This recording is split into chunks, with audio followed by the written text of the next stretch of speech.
session titled Purani Kahaniyan, Nai Duniya, 32 Tales of the Thrones. The speakers are Intizar Hussain, Arshia Sattar, Arfa Sayyeda Zehra, Masood Ashar, and the moderator is Kishwar Nahid. Please switch off your mobile phones or put them on the silence mode. There will be a question and answer session at the end of the discussion. We would appreciate if complete silence is observed while the session is in progress. Kishwar Nahid Urdu ज़बान की एक अहम और मशहूर शायरा और मुसन्निफ़ा हैं। वो अपने फेमिनिस्ट नज़रियात की वजह से भी जानी जाती हैं। आपकी मशहूर शायरी मजमूए लब गोया और दश्ते कैस में लैला हैं। नेशनल काउंसिल ऑफ आर्ट की डायरेक्टर जनरल भी रह चुकी हैं। ख़वातीन के हुकूक़ के हवाले से उन्होंने एक अपनी तंजीम हवा के ज़रिए बहुत सी नुमाया खदमात भी अंजाम दी हैं। किश्वर नाहिद। Thank you. ख़ातीन और हज़रात, माइक चला रहे हैं आप? चल गया? दिमाग तो नहीं चल गया। ख़ातीन और हज़रात, इस वक्त की नशिस्त बहुत ख़ुसूसी नशिस्त है, उन कहानियों पर मुश्तमिल है जिसका नाम है संगासन बत्तीसी। ये किताब अभी अभी ताज़ा राइट फ्रॉम द ओवन मेरे हाथ आई है।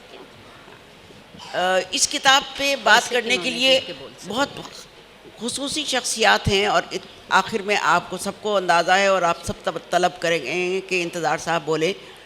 हमारे दरमियान एक बहुत ख़ास मेहमान है, अर्शिया, ये बैठी हैं। ये बंगलोर से आई हैं और इन्होंने रामायण का संस्कृत से अंग्रेज़ी में तर्जुमा किया है।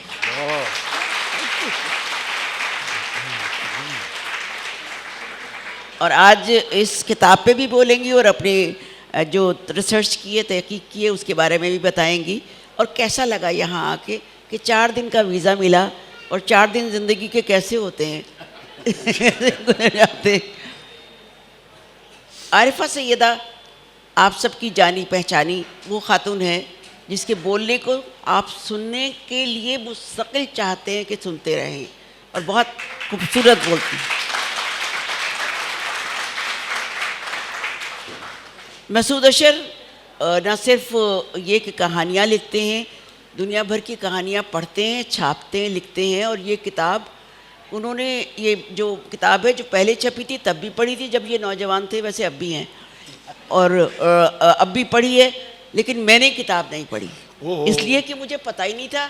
मुझे तो ये पता था कि इंतज़ार हुसैन की 32 कहानियों पे कोई इसमें 32 कहानियाँ लिखी हुई, सिंहासन बत्तीसी की 32 कहानियाँ हैं। इसके बारे में बात करने के लिए इंतज़ार साहब से इजाज़त लूँगी। इंतज़ार साहब, आरिफा आप शुरू कर दें ताकि बात हम अर्शिया पे ख़त्म करें। जी नहीं, आप आरिफा। बेहद शुक्रिया किश्वर, हमेशा की तरह बहुत मेहरबान दोस्तों का सलूक करती हैं और इसी के लिए गालिब कह गए थे कि हुए तुम दोस्त जिसके दुश्मन उसका आसमां क्यों हो। माइक ज़रा सही कर दो। तो जो खुद तो किताब पढ़ी नहीं मुझे पकड़ लिया जिन्हें इस किताब के गिर्द महवर पे बात करनी थी, तो उन्होंने सोचा कि सबसे पहले उसको पकड़ो जिसने न कभी कुछ लिखा, न कभी कुछ सोचा। अगर कुछ सुना तो सुना, अगर कुछ देखा तो देखा, तो बात को एक वहम में उड़ा दिया जाए तो काफ़ी। इतनी जय्यद महफिल हो और आप लोग किश्वर को जानते हैं कि सिर्फ फेमिनिस्ट शायरी नहीं करती, गुस्सा भी फेमिनिस्ट करती हैं और इसलिए मुझे जो बहुत ख़तरनाक होता है और मुझे अपनी जो नशिस्त मेरे साथ नहीं है, किताब के साथ है। यकीनन किताब के साथ अगर आप तवज्जो फरमाएं तो ज़्यादा इनायत होगी। वो जो किताब के साथ नशिस्त थी और वो जो किताब पढ़ी नहीं गई, उसका अंग्रेज़ी में बहुत अच्छा तर्जुमा हुआ है। ऑक्सफोर्ड ने जब प्रोग्राम छापा है तो उसमें लिखा है शायद पुरानी कहानियाँ नई दुनिया, 32 प्लेसेस, टेल्स जो भी है। अब नहीं पता था कि वो 32 कौन है। वो 32 वो दांत हैं जिनके बीच में मेरी ज़बान है या वो 32 पुतलियाँ हैं जो होशो हवास से ज़्यादा बाखबर और साहिब इल्म हैं और संघासन बत्तीसी है। आप देखिए तो दुनिया जब से शुरू हुई और शायद जब तक ख़त्म होगी, कहानियाँ सिंहासन के गिर्द ही घूमेंगी, वाह, कहानियाँ सिंहासन के गिर्द ही घूमेंगी। लेकिन यहाँ और अर्शिया के होते हुए मज़ीद गुस्ताखी है कि नाम उनका अर्शिया हो, आखिरी नाम सत्तार हो, रामायण की तर्जुमा करने वाली हूँ और बात मैं करूँ। यानी तमाम आफाकी जितने औसाफ हैं वो तो उनके पास हैं और मैं सिर्फ ज़मीनी हक़ाइक़ की बात करने की रह गई। पहली बात इंतज़ार साहब की करती हूँ, सिंहासन बत्तीसी पर बाद में आऊँगी। इंतज़ार साहब जो कि एक जुमला उनके लिए पुराना हो गया है, हम सब अब ये कहते हैं कि हम अफसाने के अहदे इंतज़ार में ज़िंदा हैं और अब ख़त्म है कहानी। और ये इंतज़ार साहब ने हमको ये समझाया कि न कहानी कहीं से शुरू होती है, न कहानी कहीं ख़त्म होती है। जब से हम हैं और जब तक हम रहेंगे कहानी रहेगी और कहानी ख़ुद को कहेगी। और लुत्फ़ की बात यह है कि जब से हम हैं हमारा नफ्स, हमारा लालच, हमारी गरज़, हमारी ख्वाहिशें, हमारे ख्वाब, हमारी आरज़ुएँ वही हैं। ज़माने में लफ्ज़ बदल जाते हैं, वक्त हवाला बदल देता है, लेकिन ताकत, इक़्तिदार, ख़याल और लुत्फ़ ये हो कि जब इक़्तिदार और ताकत के साथ खिदमत कहीं वाक़ हो जाए, जो पाकिस्तान में बड़ी मुश्किल से होती है। लेकिन राजा बिक्रम एक ऐसा नुमाइंदा बादशाह ठहरता है कि जिसके पास सारी क़ुव्वत है, जिसके पास सारा इख्तियार है, मगर सारी क़ुव्वत दूसरों के लिए और सारा इख्तियार खिदमत के लिए। इसलिए वो एक ऐसा बादशाह बन जाता है कि उसके पाए तख्त पे किसी का साया भी नहीं पड़ सकता। और अगर कोई हमारे यहाँ के बादशाहों जैसा उस तख्त पर बैठना चाहता है तो एक पुतली जाग के उसको शर्मिंदा करने को काफ़ी होती है। और अगर वो शर्मिंदा न भी हो तो वो पुतली उसको जहाने फ़ानी से जहाने बाकी तक पहुँचा आती है बेहद इत्मीनान से, और वो इत्मीनान उनके नसीब में फिर भी नहीं होता। इन कहानियों में एक बहुत लुत्फ़ की बात यह है कि एक ऐसी दुनिया की कहानियाँ हैं जिसमें लोग आपस में जुड़े हुए हैं, कहीं के भी लोग हैं, कैसे भी लोग हैं, वही ख्वाहिशें हैं, वही तमन्नाएं हैं, वही ख्वाब हैं और वो आपस में जुड़े हुए हैं। और लुत्फ़ की बात यह है कि इस दुनिया के इंसान इस दुनिया के जानवरों से भी जुड़े हुए हैं। वाह, उनकी ज़िंदगी एक दूसरे से अलग नहीं है, एक दूसरे के लिए मानी पैदा करती है। हाँ, हम जितने तरक्की करते गए हम इंसान, हमने एक बात पाई कि हम इंसान कम होते गए और जानवर ज़्यादा होते गए। तो ये तो ख़ुद अपने अंदर की बात है कि एक तरफ जानवर आपके लिए, और मैं इंतज़ार साहब से मैंने बात सीखी है कि जानवर को अलामत मत बनाइए। जानवर जो है, जो उसकी ज़िंदगी है, जो उसका मैदान है, जो उसकी अक्ल है, उसको वहीं तक रहने दीजिए। तो इस सिंहासन और सिंहासन बत्तीसी में एक और भी लुत्फ़ है, जिस लुत्फ़ से अब हम बिल्कुल नावाकिफ़ होते जाते हैं, वो ज़बान का जादू है। और जब तक ज़बान का जादू सर चढ़ के न बोले, कहानी दिल में नहीं उतरती। और कहानी के मिजाज के लिए बहुत ज़रूरी ये होता है कि जिस माहौल की कहानी है, जिस जगह की कहानी है, जिस वक्त की कहानी है, उस वक्त के मुहावरे में ढली हुई हो। वहाँ ये नहीं हो सकता था कि राजा बिक्रम की जगह कोई नालायक बैठे और पुतली बाहर निकल के उनसे कहे, oh no, you are not for here, और वो कहें आई एम सॉरी।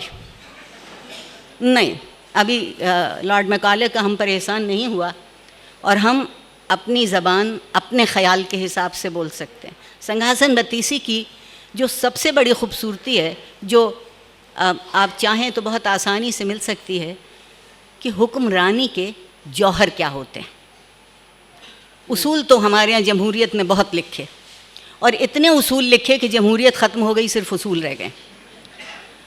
सिंहासन बत्तीसी में मिजाज लिखा है कि जो कोई सरकर्दा हो आपके माशरे में, जिसे ये इख्तियार हासिल हो कि वो आपकी ज़िंदगी को किसी सूरत से बना सके या बिगाड़ सके, उसमें जौहर कैसा है।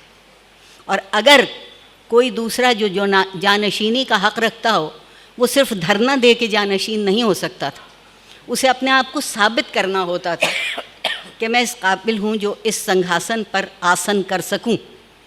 लेकिन हम जैसे जैसे ज़माना बदलता गया, संघासन बत्तीसी को हम पुराना कहते गए, इसलिए कि हमारे नज़दीक हर अखलाक़ी क़दर, हर अखलाक़ी मेयार, हर तहज़ीबी ख़याल पुराना हो गया है।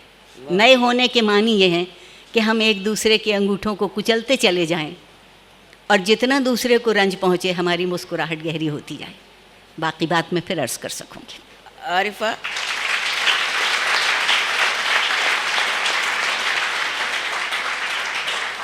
आपने अपनी बात राजा विक्रम तक तो रखी, लेकिन कुछ उन पुतलियों में से किसी का भी तज़किरा करें जो बार बार बोलती हैं और अपना सा बोलती हैं।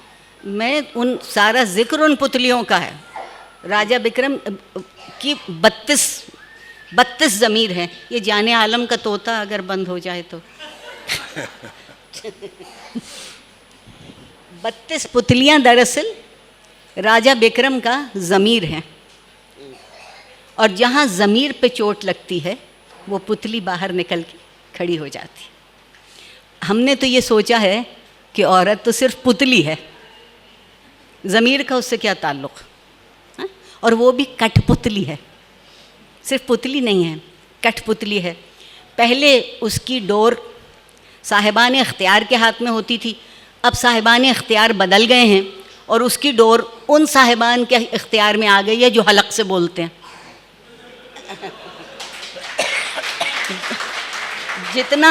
जितना ज़्यादा वो हलक से बोलते हैं उतना ही हम खौफज़दा होते जाते हैं। किश्वर इस बात की गवाही देंगी कि 2-3 हफ़्ते पहले इस्लामी नज़रियाती काउंसिल के चेयरमैन ने बयान दिया है कि औरतें हराम हैं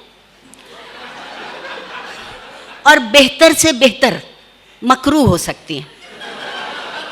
मेरा जी चाहता है कि अगर कोई मुझे जान की अमान दिलवा दे तो उनसे जाके पूछूं कि हुजूर अपनी वल्दियत के मुताल्लिक़ क्या ख्याल है।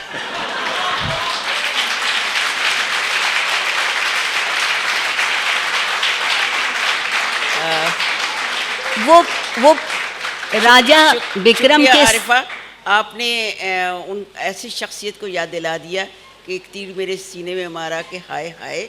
उन्होंने तो ये भी कहा है कि अगर हम रियायत दें तो 40 साल की उम्र से ज़ायद की औरत जज बन सकती है अगर वो नकाबपोश हसीना की शक्ल में हो। नहीं किश्वर, आप उसमें उनसे क्यों खफा होती हैं?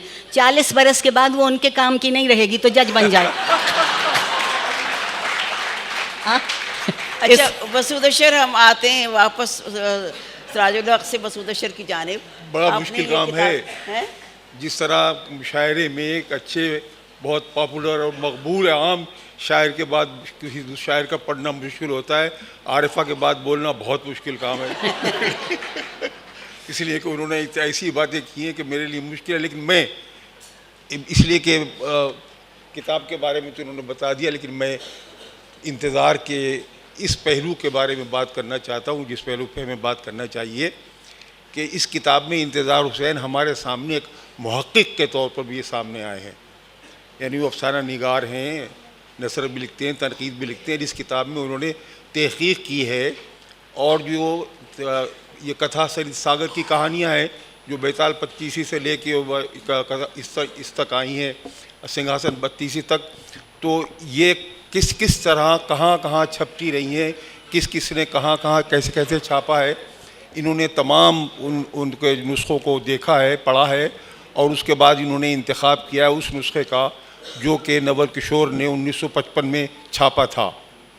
तो ये और इसमें इन्होंने ख़ास तौर पे जो विद्या भवन ने अंग्रेज़ी में इसका जो तर्जमा छापा है उसको भी सामने रखा है और सामने रख के उन्होंने ये बताया है कि कहाँ किस किताब में इस कहानी में इख्तिलाफ़ पाया जाता है। ये इंतज़ार का सबसे बड़ा कारनामा है और ये बहुत अच्छा कारनामा है। इस लिहाज से ये कहना चाहिए कि ये ज़्यादा मुस्तनद जो अगर सिंहासन 32 हमारे सामने आई है तो ये ज़्यादा मुस्तनद सिंहासन 32 है, इसलिए कि ये तो छपती रही है।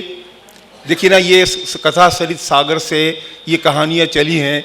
राजा विक्रमाजीत या जिसे विक्रमादित्य कहते हैं, जिसको हमने विक्रमाजीत कहा है, वो कौन था, क्या था, कैसा था, उसके साथ कितने कहानियाँ चलती हैं। मसलन पहले जो है वो बेताल 25 है कि एक बेताल जो है, बेताल से मुराद है समझ लीजिए भूत, वो भूत है, पेड़ पे रहता है जो आदमी गुजरता है वो कंधे पर सवार हो जाता है और उससे उसको कहानियाँ सुनाना शुरू कर देता है। तो वो 25 कहानियाँ, वहाँ भी राजा बिक्रमी है और ये इसमें भी राजा बिक्रमी है। तो ये कहानियाँ चलती चली आ रही हैं हमारे यहाँ। हमारी तारीख़ जो हमारा कदीम तारीख़ है देवमालाई, हमारी अपनी तारीख़ है, ज़ाहिर है जो हिंदुस्तान की तारीख़ है वो हमारी तारीख़ है और हम उसी तारीख़ में ज़िंदा हैं, हम उससे इनकार नहीं कर सकते। तो ये हमारी कहानियाँ हैं। अब इसके अंदर जो तिलस्म है, जो पढ़ने वालों के लिए जादू है, वो हमारे लिए ही नहीं है। इस तिलस्म ने हमें मगरिब ने भी इससे मुतासर हुआ है। रोलिंग की जो आपने किताबें नावल पढ़ रहे हैं इतने बहुत से, उनमें क्या है, यही सब कुछ है। और ये हमारे जो अरब और अजम में जो कहानियाँ चली हैं जाके अनवार सुहेली वगैरह, वो भी यहीं से हिंदुस्तान से गई हैं सारी कहानियाँ। तो इन सब को छानना, फटकना और फटक के उनको किसी एक सही नुस्खा तलाश करना, ये इंतज़ार हुसैन की मेहनत है और ये इसकी हमें दाद देना चाहिए। बहुत अच्छे। अब हम अर्शिया से सुनना चाहेंगे कि उन्होंने किस तरीके से संस्कृत से अंग्रेज़ी में की और उर्दू में की हुई कहानियाँ जो नेवल किशोर के ज़माने में भी छपी हैं और अब भी छपी हैं, उसमें क्या तकाबुली मुताला बनता है कि एक जैसी हैं। और फिर सबसे बड़ी बात ये कि क्या आज के ज़माने में क्लासिकी अदब में इन कहानियों की ज़रूरत है? I have to say that, like many Indian Muslims, I don't actually speak Urdu at all. I speak Hindustani. Many Indian Muslims speak regional languages. Urdu is not. Urdu is a marginalized language in India, so I'm just going to make it up as I go along. I also translated Katha Sarit Sagara, so I know the stories of Vikram and Vaital very well, and King Vikramaditya, as he is better known. I'd like to talk a little bit about the Katha Sarit Sagara because the text that we have now, the Sanskrit text that we use now, actually comes to us from Kashmir. It comes to us from 12th century Kashmir. The stories, as all stories in the subcontinent, are very, very much older. They undergo many forms. They are retold over and over again. One of the great joys of storytelling in the subcontinent is that you never hear the same story the same way twice. Yeah, every teller is going to inflect it with his or her own politics, his or her own agenda. But I think it's for me, it's very moving to sit in Karachi and talk about a text that for me comes out of Kashmir. Because that's the one thing we fight about. We fight about many things, yeah? But how lovely to sit in Karachi and celebrate a text that comes out of a disputed place between our two nations. The other great joy of being in Karachi, I must say very quickly, is that everybody pronounces my name correctly. In India, people call me Asha, Harsha, Aisha, kuch bhi, Sattar, Satar. But here, everybody knows what my name is. So that is quite lovely. But just to go back to the storytelling traditions of the subcontinent, and I will speak primarily of Hindu storytelling traditions, because those are the ones that I know best. They are eventually all about kingship. Who is a good king? Who deserves to be king? Because, you know, there is primogeniture. In the Ramayana, Rama, who is the most wonderful of all possible human beings, he is the beloved elder son of his father. He should be king. But everybody who should be king is not worthy to be king, right? So the stories of the subcontinent about heroes are about going out there and figuring out how to be a good king. And I think in the Vikram or Vaital cycle, the riddles that the Vaital sort of challenges him with constantly are obviously learning riddles. I mean, Vikram is not just being smart by answering them, he's also growing, he's understanding what it means to make judgments, to have compassion, to think, to understand that everybody is not like him. And I've always felt that stories are our greatest teachers. And you know, I think the reason why Katha Sarit Sagara and Ramayana and Mahabharata last for as long as they do which is, 2,500 years, is because they're great stories and they still have something to teach us. So the classics are classics because it doesn't matter when they're written, they're still speaking to us as 21st century Indians and Pakistanis and feminists and, leftists and all the is that we are. So I'm sort of surprisingly conservative in that sense. I believe everybody should study at least one classic and they possibly won't need to read another book, but... thank you. आप लोग सोच रहे होंगे ये तीनों लोगों ने बातें की, मैंने नहीं की, कि क्या कहानियाँ क्या हैं और ये पुतलियाँ जैसे आरिफा ने बताया क्या बोलती हैं। क्या अच्छा ना हो कि एक दो पुतलियों की ज़ुबानी गुफ्तगू जो है वो हम इंतज़ार साहब से ही सुन लें। इंतज़ार साहब, कौन सी पुतली? एक दो हाँ, ये कहानी कोई भी, नहीं, ये आपकी तो निकल आया। पसंदीदा पुतली कौन तुम सी है? बताओ कौन सी, भानुमति, कौन सी पुतली की कहानी जो आपको चैलेंज करती है? वो तो मुख्तलिफ कहानियाँ हैं, अपना अपना ये तय करना बहुत मुश्किल है कि इसमें नुमाइंदा कहानी कौन सी है। अच्छा, नहीं जो आप यानी बेताल 25 ही में तो मैंने तय कर लिया था कि ये कहानी जो है मुनफरिद है और उस हवाले से मैंने अपनी एक कहानी लिख डाली, लेकिन यहाँ ये फैसला करना मुझे मुश्किल नज़र आया। तो जो सफ़ा इन्होंने खोला है वही मैं बयान किए देता हूँ और ये छोटी भी कहानी है। पहले बिलोच 14वीं पुतली बोली, पहले कथा सुन जो मैं कहती हूँ, पीछे संगासन पर बैठ। राजा सुनते ही पाँव खींच लिया और संगासन के पीछे आसन बिछा बैठ गया। तब पुतली बोली कि राजा सुन, एक दिन वीर विक्रमाजीत ने अपने प्रधान को बुलाकर कहा कि मैं युग करूँगा जिसमें पुण्य और आगे को पुण्य हो और आगे को निस्तारा होवे। दीवान ने सुनते ही देश देश को न्योता भेजा। जहाँ तक राजा प्रजा थे उन्हें बुलाया। कर्नाटक, गुजरात, कश्मीर, कन्नौज, तेलंगाना, इन नगरों में न्योता भेज जितने ब्राह्मण थे उन्हें बुलाया और 7वां द्वीप न्योता भेजा। वहाँ के राजाओं को तलब किया। फिर एक वीर को पाताल के राजा के पास न्योता भेजकर उसे बुलाया और दूसरे वीर को सौरक को रवाना कर दिया कि देवताओं को न्योता भेज बुलाया। और एक ब्राह्मण को बुलाकर कहा कि तुम समंदर को जाकर हमारी दंडोत कहो और निवेदन करो कि एक राजा ने जो आरंभ किया और आपको विनती कर कर बुलाया है। वो ब्राह्मण तुरंत वहाँ चला और कितने एक दिनों में सागर के तीर जा पहुँचा और वहाँ देखता क्या है कि न कोई वहाँ मनुष्य है, न कोई पंछी या पशु है, केवल जल नज़र आ रहा है। ये देख ब्राह्मण अपने जी में चिंता करके कहने लगा कि राजा का संदेशा मैं किससे कहूँ, यहाँ तो कोई जीव दिखाई नहीं देता और है तो जल है।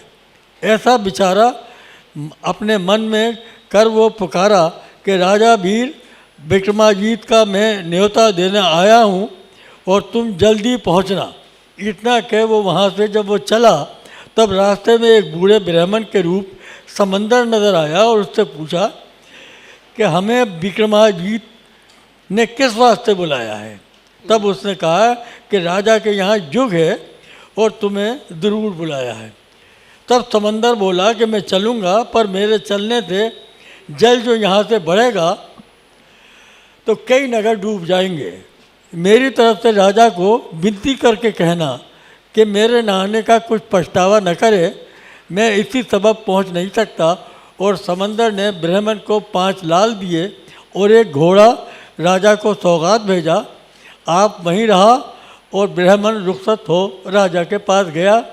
वे 5 रत्न राजा को दिए और घोड़ा सामने खड़ा किया और सब वहाँ का वृत्तांत किया।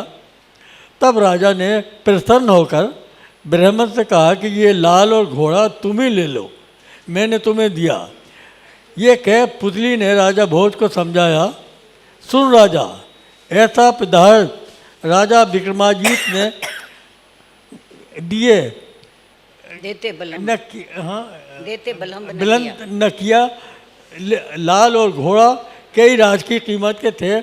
ऐसे ऐसे दानी राजा के आसन पर बैठते जोग तो नहीं, हाँ तू पंडित से पर माया तुझसे छूटती नहीं। वो दिन भी गुजर गया, दूसरे दिन फिर सिंहासन पर बैठने को तैयार हुआ। शुक्रिया।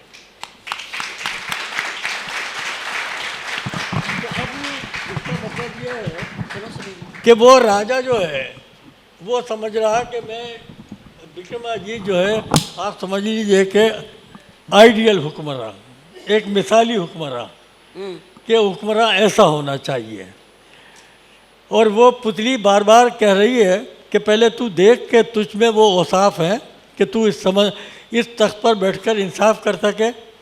और वो उनके औसाफ बयान करता है तो वो उस वक्त तो यानी चुप हो जाता है, लेकिन अगले दिन फिर उसकी ख्वाहिश होती है कि तख्त में बैठूं।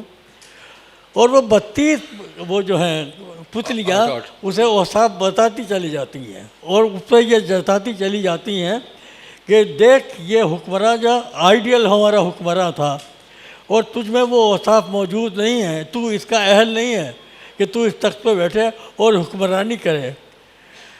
लेकिन आखिर में जो कहानी आती है उस वक्त तक राजा वो जो है राजा भोज जो है उसकी कायाकल्प हो चुकी होती है और वो समझता है कि हाँ वाकई में अहल नहीं हूँ, बल्कि वो जो अपना तख्त है उसे भी छोड़ देता है। वो कहता है कि मैं इसका अहल ही नहीं हूँ और वो अपना संन्यास ले लेता है।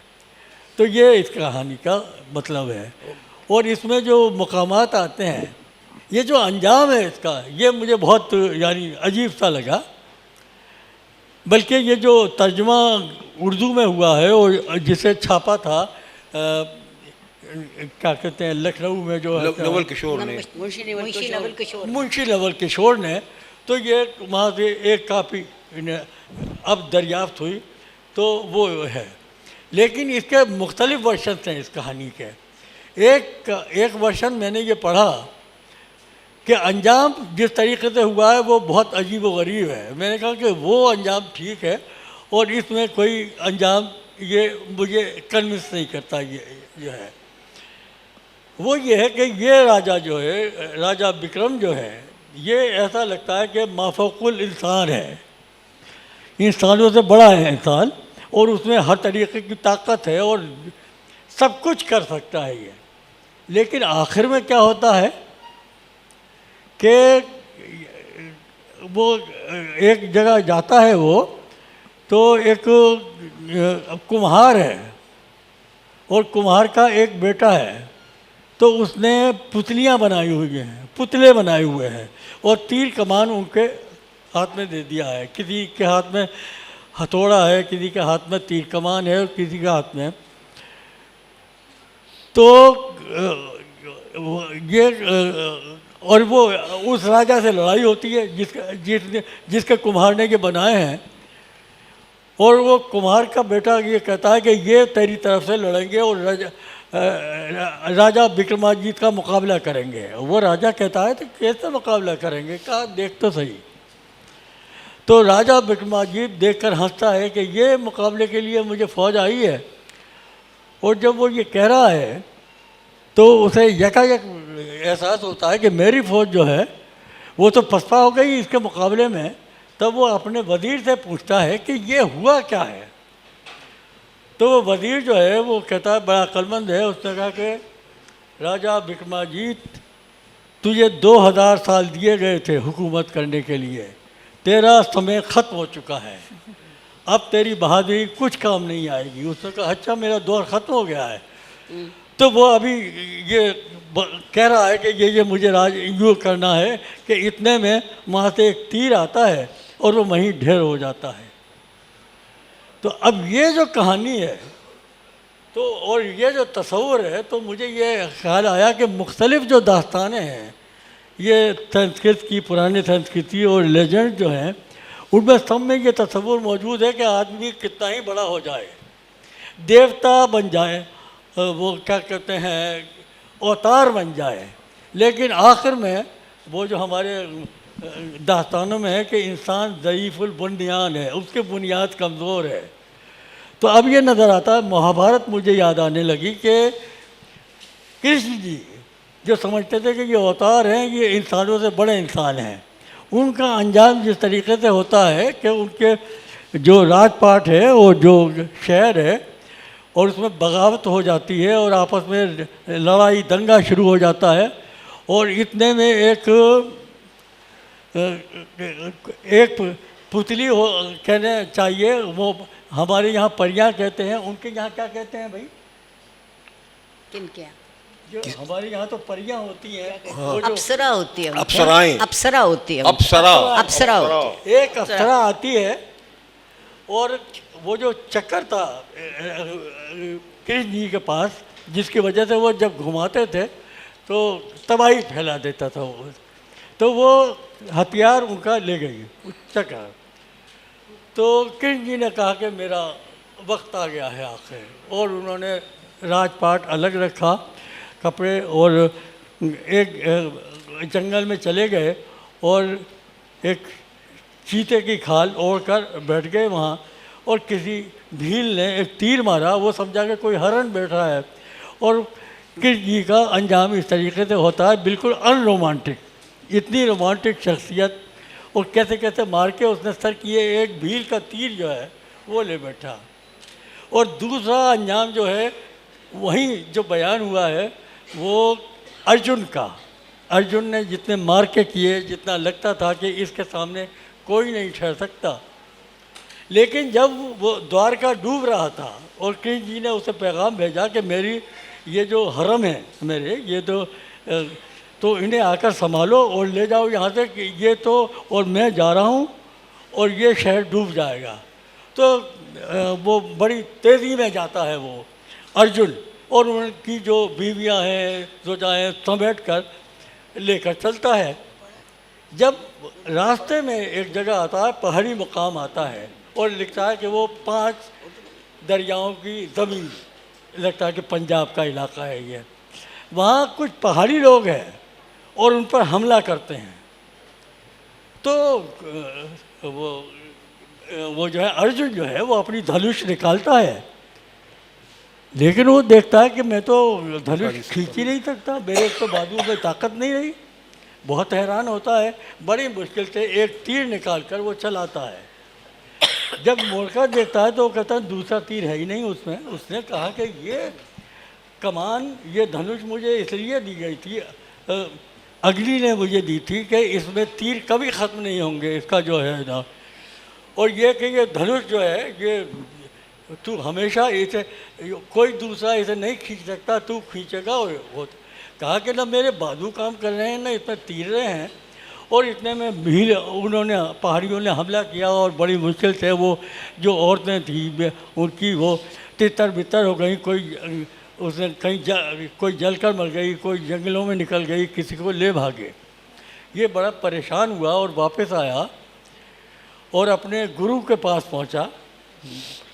मैं बार बार नाम भूल जाता हूँ, वो जो जिन्होंने वो जो थे अभिमन्यु हैं, अभिमन्यु अभिमन्यु नहीं, जो जिन्होंने रामायण महाभारत के वाल्मीकि वाल्मीकि अर्शिया- तो उनके अर्शिया पास बता रही पहुंचता है, कहता है कि इंदर मुझे साहब- ये हुआ क्या। इंदर साहब, अर्शिया बता रही है कोई और नाम। हाँ, व्यास व्यास व्यास व्यास। व्यास व्यास व्यास जी। व्यास जी तो व्यास जी कहते हैं कि वो रोता है कि मुझे हुआ क्या ये। कहा कि अर्जुन मेरे वीर सुन, तेरा समय खत्म हो गया। कहा कि वजह क्या? कहा कि समय, मेरे पुत्र समय, अब तेरी ये धनुष तेरे काम नहीं आएगी और तेरे बाजू तेरा साथ नहीं देंगे। तो कहा धनुष को क्या करूं? कहा कि इसे दरिया में डुबो दे और अपने अगले सफ़र की तैयारी कर। जब उसका बड़ा भाई युधिष्ठिर सुनता है तो कहता कि हमारा वक्त, हमारा जो पीरियड था, हमारा जो समय था, हमें जो राजपाट करना था, जो बहादुरियाँ दिखानी थी, वो ख़त्म हुआ। अब हमें सफ़र करना चाहिए। तो वो राजपाट अपने अर्जुन का जो परपोता है उसे तख्त पर बिठाते हैं और अंतिम यात्रा पर, वो जो आखिरी सफ़र है जो आप सबको ही मालूम है कि वो सफ़र कहता था, वो निकल जाते हैं। तो ये जो तस्वुर है वक्त का और आदमी की बेहसियती कि जितना बड़ा मार का मार ले, वो देवता बन जाए, अवतार बन जाए और बहुत बड़ा सुपर हीरो बन जाए, लेकिन आखिर में वो आदमी ही रहेगा और उसकी बुनियाद जो है बेचारे की बहुत शुक्रिया कमज़ोर डॉक्टर साहब। है। ये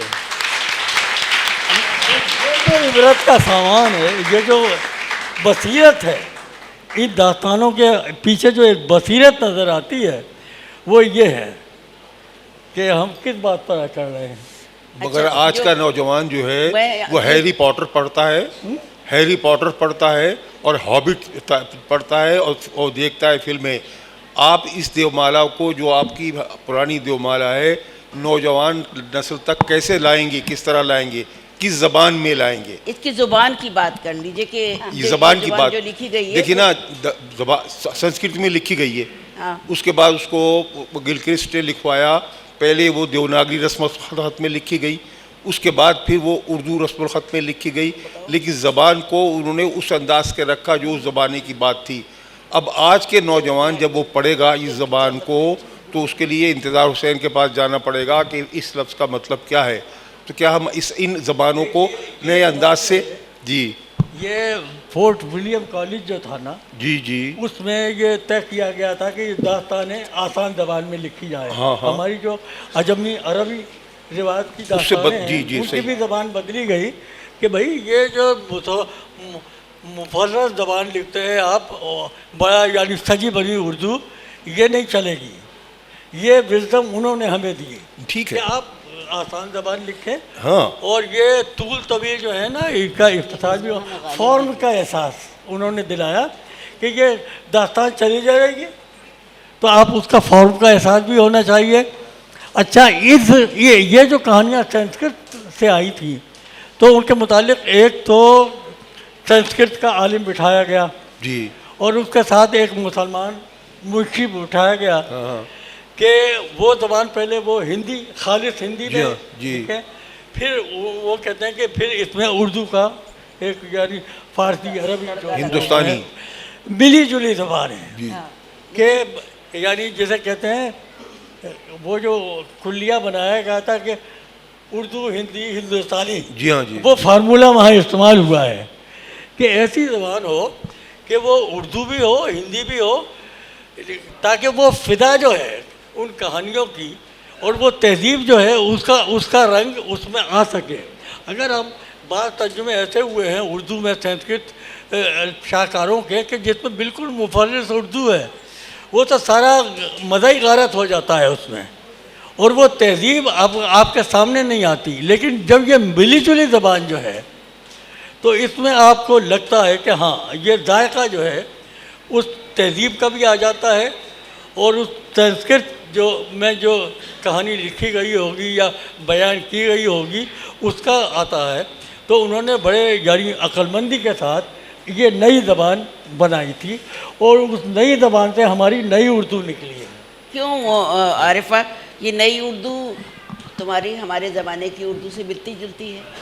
मैं वहाँ से बात शुरू करूँगी जहाँ से मसूद भाई ने शुरू की थी कि आज के जो नौजवान, कुछ हमारे सामने जवान बैठे हैं और कुछ नौजवान बैठे हैं।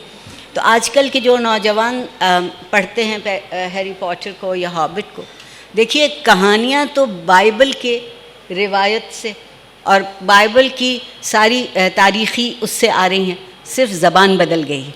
जो फिल्माई गई हैं कहानियाँ उनमें भी आप देखिए वही पुराना माहौल मौजूद है।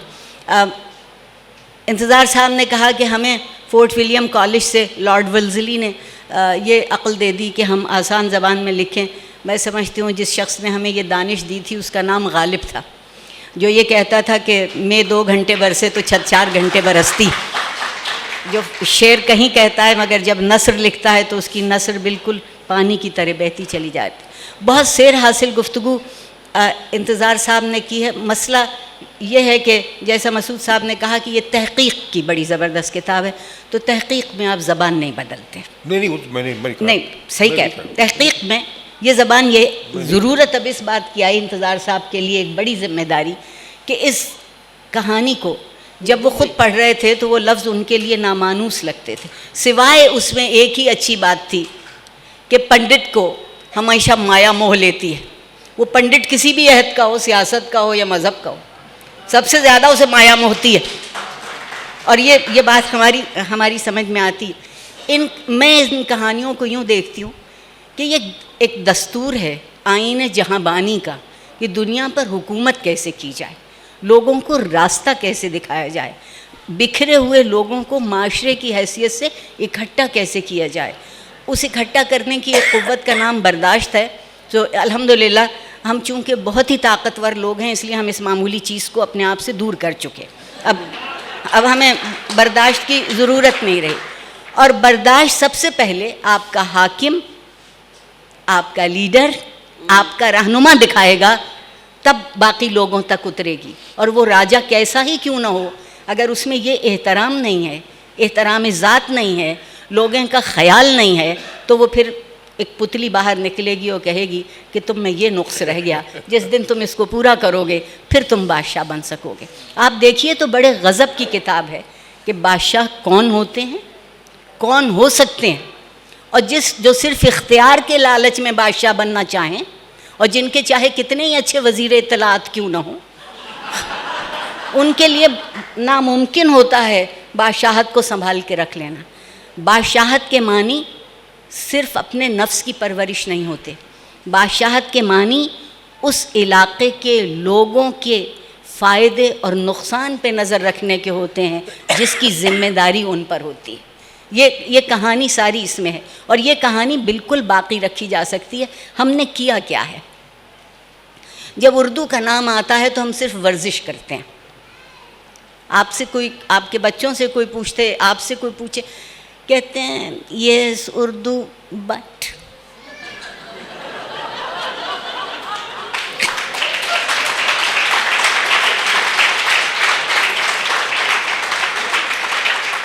ये उर्दू कंधे उचकाने से नहीं आएगी। उर्दू में कंधे नहीं उचकते। उर्दू में कंधे नहीं उचकते। उर्दू में इंसान अपने अंदर झांक के देखता है, पलटता है अपनी तरफ, और फिर कोशिश करता है कि जो सरमाया ना मानूस ज़बान में मौजूद था उसको मानूस ज़बान में ले आए। अखलाक की कोई ज़बान नहीं होती, तहज़ीब की कोई ज़बान नहीं होती, उनका मेयार होता है। कमी हमारी है। हमारे बच्चे, आप यकीन मानिए मैं बुढ़ी हो गई ट्विंकल ट्विंकल लिटिल स्टार सुन के।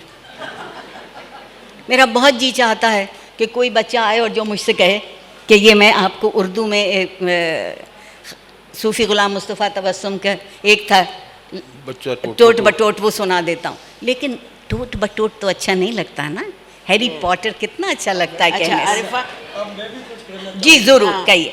मैं चाहूँगी कि आप, की ज़बान भी होती है। मैंने यही कहा, मैंने यही कहा है।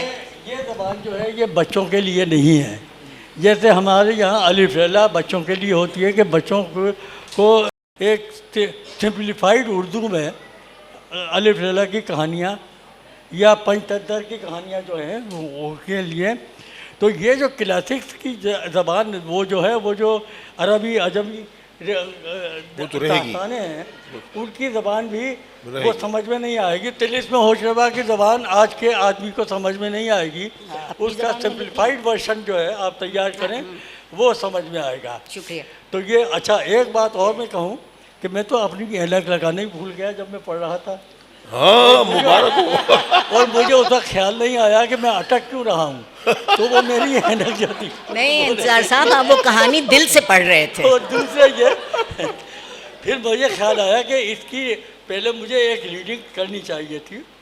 जैसे हम तिलिस्म होशरबा का अगर कोई मुझसे कहे कि आप इसे पढ़ कर सुनाएं, तो फौरी तौर पर उसे पहले जब तक एक नज़र डाल ना लूँ, ये शायरी है जैसे हमारी, अगर मैं कोई पुराना शायर जो है तो कोई वली दक्कनी का मजमूआ मेरे सामने रख दे तो मैं उसे जब तक एक नज़र पहले न देख लूँ तो ये हो सकता नहीं। तो एक तो मेरे मेरा ख़ता ये हुई कि मैंने ऐनक नहीं लगाई थी। अच्छा इंतज़ार साहब, अर्शिया से हम पूछेंगे और कि- देखिए, मैं ज़बान के मुतालिक कह रहा हूँ अर्शिया को कि ज़बान और तहज़ीब का बड़ा गहरा ताल्लुक़ होता है। तहज़ीब जो है, हर तहज़ीब अपनी ज़बान अपने साथ लेकर आती है। बिल्कुल उस तहज़ीब की ज़बान को आप नहीं बदल सकते। इसीलिए वो जो गंगा जमनी तहज़ीब हम कहते हैं, तो उसकी ज़बान उर्दू थी। ये सारा जो चक्कर चला ना उर्दू हिंदी का कदिया वगैरह, इसके पीछे एक ये बात भी थी कि हिंदी एक गिरोह की ज़बान है, उनकी अपनी तहज़ीब है हिंदुओं की, और ये जो नई ज़बान बनी ये खालिद इस्लामी ज़बान तो नहीं थी। वो जो यहाँ आए तुर्क और ईरानी और फलां अरब आए और यहाँ के मकामी लोगों से मिले, यहाँ की ज़बानों से उनका मेलजोल हुआ, तो उसके साथ साथ एक तहज़ीब नई और उसके साथ ज़बान पैदा हुई। हर तहज़ीब की अपनी ज़बान होती है। ये बिल्कुल कुल्लिया गलत है कि तहज़ीबें गूंगी होती हैं, तहज़ीबों की ज़बान होती है। वाह, बताइए अर्शिया, तहज़ीबों की ज़ुबान होती है? No, I don't think so. I think नज़दीक कर ले mic. I think every language has its special qualities, but I will agree. I think that I think languages are being watered down. I know that in India, many of us speak many languages badly. You know, थोड़ी सी गुजराती, थोड़ी सी मराठी, थोड़ी सी ये, थोड़ी सी वो. But the problem with that, you know, it's very instrumentalist. I mean, you get a lot said and you get a lot done. But what it's actually affecting is our literatures. Because if we don't read, if we stop reading our literatures, we're going to stop writing our literatures. Or, you know, people are not going to publish us because ये तीन लोग तो पढ़ते हैं. You know, so for me, the danger is in some way, you know, the Harry Potter world, and also this, you know, the way people text and Twitter and all of that. There we are being asked to simplify our methods of communication, and my fear with that is that we will also simplify our minds. You know, because if you have to only say things in 4 words, then you're going to start saying very simple things. So the dangers, I think, are quite far-reaching, and ultimately they will tell on our literature, and that is just terribly, terribly sad. So. Hindi तो बोल सकती है, बड़ी अच्छी है। बोल नहीं रही है, कहिए आप लोग, कहिए बोले ना हिंदी। बताइए वो हिंदी बोले। No. हाँ, थोड़ा सा बोले ना। नहीं, बस कह दिया जो कहना था। मैं किशरत, आपकी इजाज़त से सारी गुफ्तगू के बाद सिर्फ़ एक बात कहना चाहती हूँ कि हम इंतज़ार साहब का शुक्रिया नहीं अदा कर सकते कि वो एक ऐसे ख़जाने ढूंढ के लाते हैं, ऐसे जौहर कहीं से निकाल के लाते हैं जिनकी समझ में ये बात आती है कि कितने पुराने क्यों ना हो जाएं, जो ज़िंदगी की बुनियादी कदरें हैं वो कभी पुरानी नहीं होती।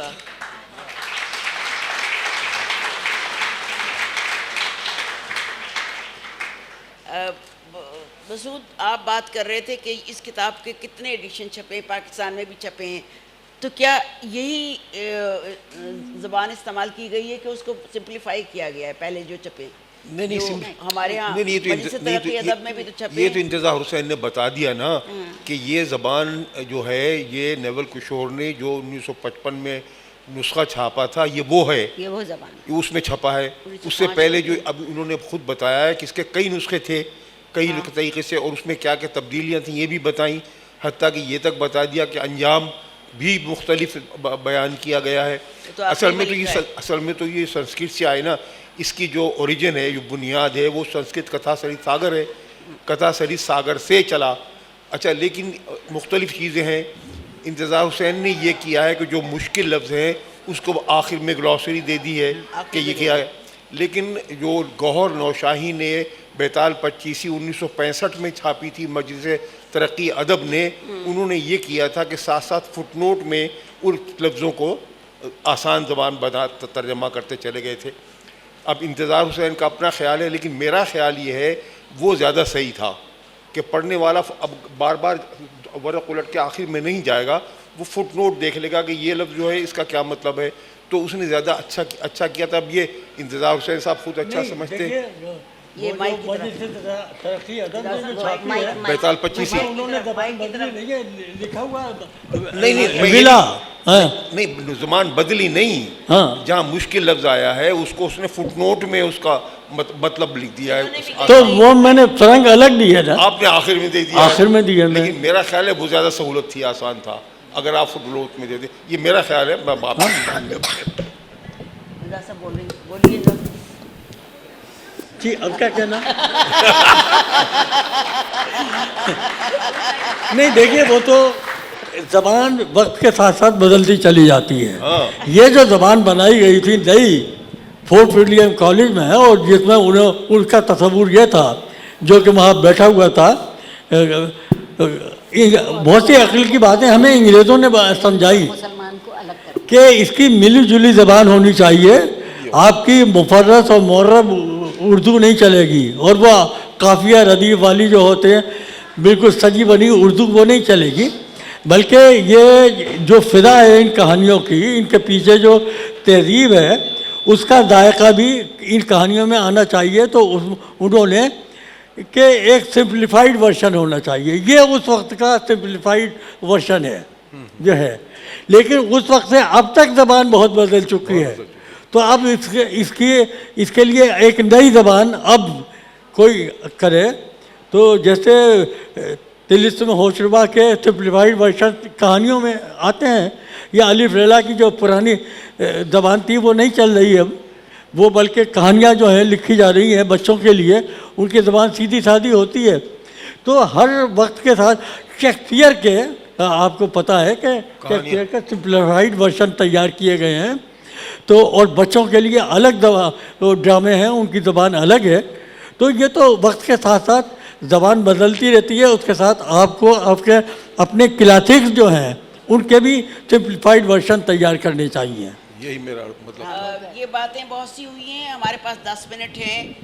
जो लोग सवाल करना चाहते हैं इंतज़ार साहब से, तो पहले ही हाथ उठ गया, मेरा सवाल मुकम्मल भी नहीं हुआ। जी को बनाइए, माइक दीजिएगा आप। माइक ले आओ। इंतज़ार साहब, मैं आपका बहुत बड़ा फ़ैन हूँ।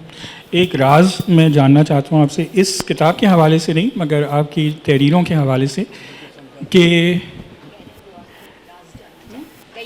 आपकी तहरीर के हवाले से कि जो आप लिखते हैं और जो उसके आइडियाज़ आपके जहन में आते हैं, तो वो क्या एक ही वक्त में सारा कुछ आप सोच के और लिख लेते हैं, या जिस तरह आप सफ़र कर रहे हैं उस वक्त कुछ आमद आ गई, या कुछ आप बैठे हुए या टीवी देख रहे हैं उस वक्त, तो सारा कुछ आप जमा करते करते उसको एक कहानी की सूरत देते हैं, या एक ही वक्त में आप सब कुछ लिख लेते हैं? ये अफसाना निगारी के बारे में बात कर रहे हैं, इस किताब के बारे में नहीं है। इस किताब से ताल्लुक़ नहीं है इसका।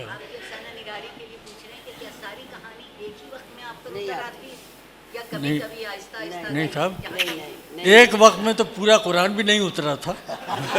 कमाल है, बहुत अच्छी बात कही है। कहानी रफ्ता रफ्ता वो कहानी जहन में खुदबुद होती है। हंडिया रखी जाती है चूल्हे पे मंदी आंच में, और वो खुदबुद करती रहती है, रात भर पकती है, सुबह को आखिर आप देखते हैं कि अब पकती है, तब लिखना शुरू करते हैं। लेकिन लिखने के अमल में खुद एक तब्दीली आती चली जाती है दरमियान में। वो जो पहले हम तस्वुर करते हैं, जिस तस्वुर के साथ लिखते हैं, वो अंजाम तक पहुँचते पहुँचते बहुत कुछ बदल चुका होता है। यानी एक सवाल के बाद आप बस तशरीफ रखिए ना, दूसरे नहीं, मेरा ख्याल है किताब के बारे में बात करें, अफसाने के बारे में बहुत बात हो इस चुकी है। किताब को अगर किसी ने देखा है, पढ़ा है, जी बताइए। मतलब कदीम माइक दे कहानियाँ दीजिए। जो है देवमाला है।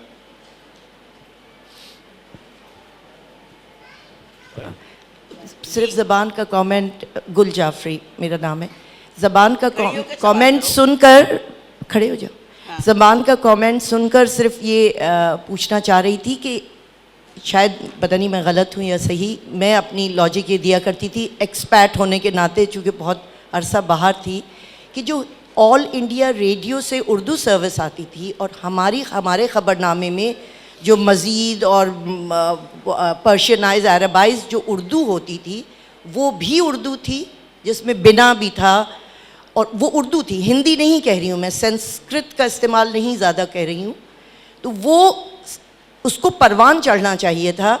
मेरे हिसाब से जो Pakistani Urdu is not assimilated, it's decadence of Urdu in both ways, lingua franca बनकर भी और बहुत ज़्यादा अरबाइज और पर्शियनाइज हो के भी। उर्दू एक प्योर हिंदुस्तानी फॉर्म में सहल थी और वो पनपनी चाहिए थी, बस करें। वो हमने शायद पॉलिटिकल वजूहात की वजह से नहीं पनपने दी। Exactly the same thing has happened to Hindi in Yeah, India. bastardization of Hindi and it's Urdu so have happened. Sanskritized. You can't. I mean, अरे what रुक तो जाएं, you can't कितना understand लंबा the सवाल news. करेंगी? एक minute Arshia को जवाब देने दीजिए। हाँ Arshia. No, I was just saying the same thing has happened to Hindi in India. You can't understand the Doordarshan news because it's Sanskrit, you know. So, and there's also this tendency to. Saying about Urdu word. हाँ, नहीं वही तो मैं कह रही हूँ, हिंदुस्तान में भी वही हुआ है हिंदी के साथ। या एंड तो किसी का कोई समझ में नहीं आता सच्ची सच्ची है। बोलने लगी उर्दू बोलने। मैं अर्शिया साहिबा की बात को आगे बढ़ा देती हूँ कि पंडित जवाहरलाल नेहरू से किसी सहाफ़ी ने पूछा था कि आकाशवाणी से जो ज़बान बोली जाती है वो आपकी समझ में आती है? उन्होंने कहा था नहीं। पंडित नेहरू ने कहा था। लेकिन 60-70 साल के बाद अब आती है। वो ये तो उस वक्त कहा था ना उन्होंने कि जब उन्हें कहा गया कि उसका लेटर बॉक्स का नाम क्या रखा है, उन्होंने कहा पत्र घुसेड़। नहीं ये गलत है।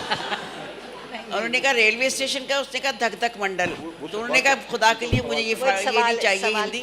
हाँ, सवाल दीजिए। सवाल माइक उधर जाए। मैं पूछ सकती हूँ सवाल? जी ज़रूर जी बेटा। अस्सलाम वालेकुम, मेरा नाम हिना जावेद है और सवाल मेरा ये है इंतज़ार हुसैन साहब से कि आपके कॉलम्स पढ़ते रहे हम अखबार में, क्या हालात और वाक़यात की तब्दीली से जो हम इब्तदाई जैसे मैंने अभी सोची कोई कहानी अपने जहन में, मैं कहानी सोचते सोचते मेरे हालात और वाक़यात, ना सिर्फ मेरे निजी ज़िंदगी के हालात और वाक़यात बल्कि समाजी हालात और वाक़यात की तब्दीली भी क्या उस ढांचे को असरअंदाज करती है?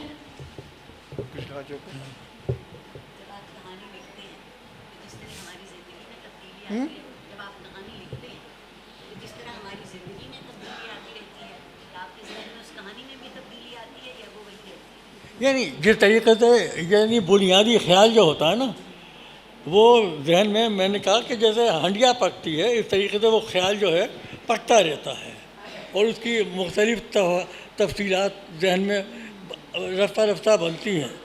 और जब हम लिखने बैठते हैं तो लिखने के अमल में भी वो यानी तब्दीली आती चली जाती है और वो शक्ल बनती चली जाती है उसकी। ये नहीं है कि बनी बनाई शक्ल जो है आप पर नाजिल हो जाए, वो नहीं होता है, वो लिखते हुए उसकी शक्ल बनती है। इब्तदाई शक्ल में कभी अंजाम का ख्याल आता है कि इस कहानी को मैं इस अंजाम पे लेके आऊँगा, लेकिन जब हालात और वाक़यात इस कदर तब्दील हो जाते हैं तो वो अंजाम को पहुँच नहीं पाती। नहीं, वो नहीं मालूम होता मुझे, वो नहीं मालूम होता। बहुत शुक्रिया। वहीं जब वो कहानी ख़त्म हो रही होती है तब मैं सोचता हूँ कि अब ये अंजाम किस तरीके से होगा और उस पर बहुत कुछ सोचना पड़ता है कि ये इस तरीके से होगा या इस तरीके से ये होता है। ये बहुत शुक्रिया। एक शरारत करने को जी चाह रहा है कि कहानी और खुतबे में बड़ा फ़र्क होता है।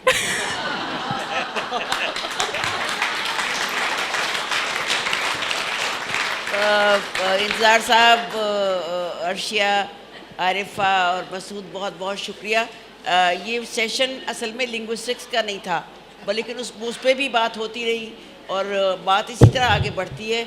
हम इंतज़ार साहब के मशकूर हैं कि उन्होंने ये किताब हमारे लिए तैयार की है। बाहर ये किताब अवेलेबल है, जिन लोगों को ख़रीदना हो वो ख़रीद के इंतज़ार साहब से साइन करा सकते हैं। बहुत शुक्रिया।